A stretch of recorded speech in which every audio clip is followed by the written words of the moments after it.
Découvrez l'indicateur Renko, un indicateur qui permet de suivre facilement les tendances sur les prix.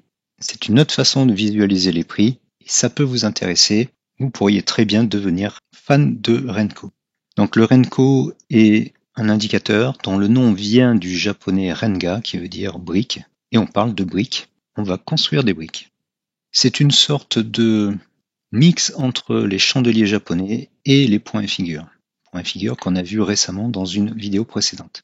Comment se calcule l'indicateur Renko? Alors la formule est un peu compliquée, il y en a même plusieurs. Il y a une première formule, vous pouvez aller sur le site dg.com comme j'ai fait là. Je vous laisse lire en fait, si ça vous intéresse. C'est une deuxième formule qui repose sur les prix pondérés et la description est décrite ici.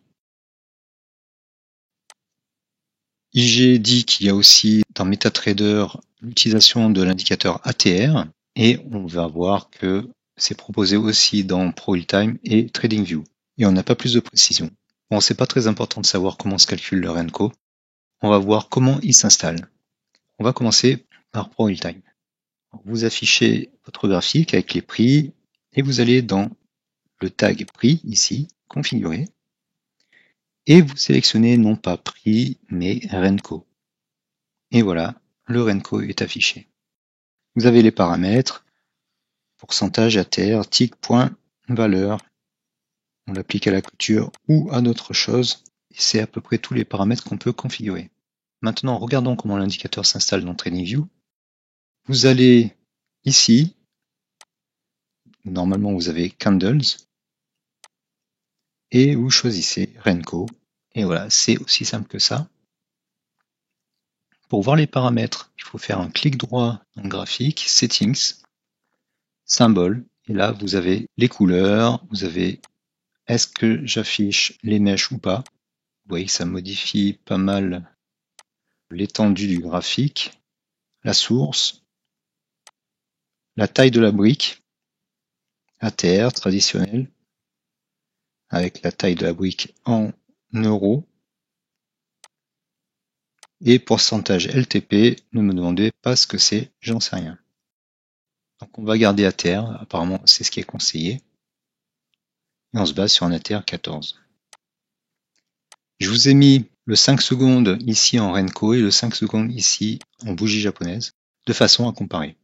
Vous avez vu là on a une grosse bougie et on a eu pas mal de briques qui se sont ajoutées puisque c'est une brique tous les 3 euros ou dollars. La caractéristique du Renko, c'est que c'est comme les points figures, dès qu'on a plus de 3 unités de déplacement dans un sens ou dans l'autre, on va afficher une brique. Elle va apparaître à 45 degrés par rapport aux précédentes, au-dessus et en vert si c'est une hausse, au-dessous et en rouge si c'est une baisse. Donc on a des diagonales comme ça.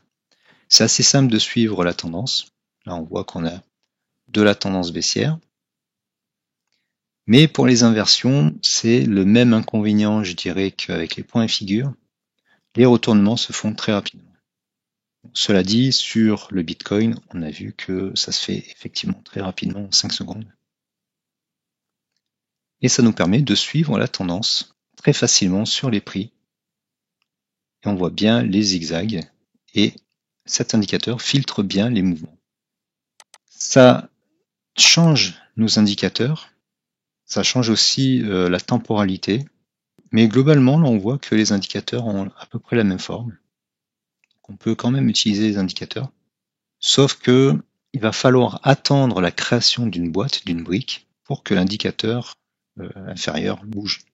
C'est le petit inconvénient. Comme on digitalise, comme on quantifie les mouvements par 3 ou autre, mais 3 c'est ce qui est recommandé, on a encore plus de retard sur les indicateurs. Voilà, c'est une autre façon de voir les choses. Personnellement, je trouve que ça nous oblige à perdre des informations par rapport aux bougies. Bon, alors en 5 secondes, ça bouge beaucoup là sur le Bitcoin. On va aller en 1 minute. Voilà, par exemple, ici, on a un creux, un changement de tendance qui est apparu lorsque les cours ont progressé de 3. Et peut-être qu'on a eu plusieurs briques qui se sont affichées. Avec les bougies japonaises, On a eu d'abord des mèches ici qui nous ont averti que le momentum fléchissait, et ensuite un avalement haussier, plus de bougies vertes, et on a pu anticiper légèrement le retournement. Alors, regardons ce que ça donne si on ajoute les mèches. Bon, ça ne change pas grand-chose. Cette bougie, en fait, commence ici. Mais on était déjà sur la piste d'un retournement à cet endroit. On avait la même chose dans une moindre mesure ici. Et ici, on a également des bougies mal formées, des espèces de marteaux, étoiles filantes, et un doji ici qui nous avertissait un petit peu avant.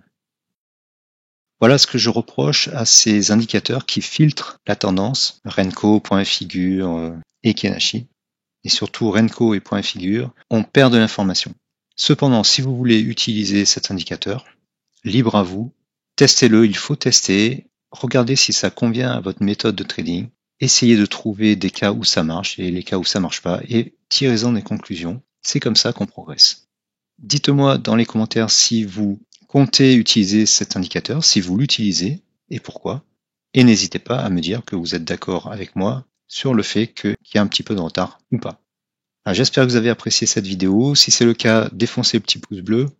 Partagez-la à vos amis sur les réseaux sociaux et par email. Laissez donc un petit commentaire, ça améliore le référencement de la vidéo. Et si ce n'est pas déjà fait, abonnez-vous pour ne pas rater les prochains conseils et astuces. Merci et à bientôt.